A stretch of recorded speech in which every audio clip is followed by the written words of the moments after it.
পাকিস্তানি সেনাবাহিনীর উপর তাণ্ডব চালালো তালিবান, দুটি চৌকির দখল নিল ও আরও 19 সেনা হত্যার দাবি জানালো আফগানিস্তান। আফগানিস্তানে পাকিস্তানি বিমান বাহিনী দ্বারা চালানো এয়ার স্ট্রাইকের প্রতিশোধ নিতে তালিবানি যোদ্ধারা শনিবার ভোর 4টার দিকে আফগান পাক সীমান্তে আক্রমণ চালায়। তালিবানের কামান ও মেশিনগানের সামনে পাকিস্তানি সেনারা অসহায় হয়ে পড়ে।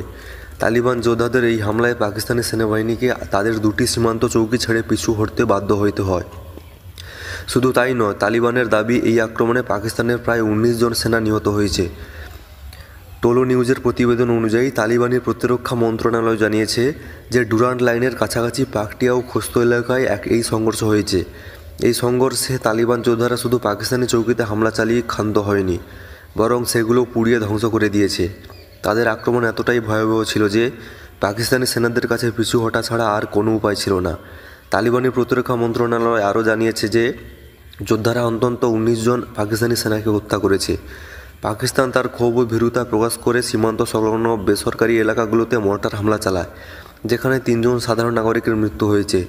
তালিবানের স্থানীয় গণমাধ্যম জানিয়েছে যে শনিবার ভোরে তালিবানি সেনারা পাকিস্তানি চৌকিগুলোর উপর আক্রমণ চালায় এবং সেইগুলোর দখল নেয়। প্রতিবেদন অনুযায়ী এখনও উভয় পক্ষের মধ্যে গুলি বিনিময় চলছে, তবে পাকিস্তানি সেনাবাহিনীর পক্ষ থেকে এই ঘটনার উপর এখনও পর্যন্ত কোনো মন্তব্য আসেনি। এর আগে পাকিস্তানি বিমান বাহিনীর হামলায় আফগানিস্তানের নারী ও শিশুসহ 51 জন নিহত হয়েছিল। তালিবান পাকিস্তানকে সতর্ক করে জানিয়েছিল যে এর জন্য তাকে চরম মূল্য দিতে হবে। এর জবাবে পাকিস্তান জানায় যে এয়ারফোর্স তেহরিকি তালিবান পাকিস্তানের সন্ত্রাসী ঘাঁটিগুলোকে লক্ষ্য করে হামলা চালিয়েছে। যারা পাকিস্তানে হামলা চালিয়েছে আফগানিস্তান লুকিয়েছিল, তবে তালিবান এটিকে তাদের সার্বভৌমত্বের উপর হামলা বলে মনে করে পাল্টা প্রতিশোধ নেওয়ার নির্দেশ দেয়। বন্ধুরা, এরকম নিউজ আপডেট পেতে অবশ্যই চ্যানেলটিকে সাবস্ক্রাইব করবেন, একটি লাইকও করবেন। ধন্যবাদ।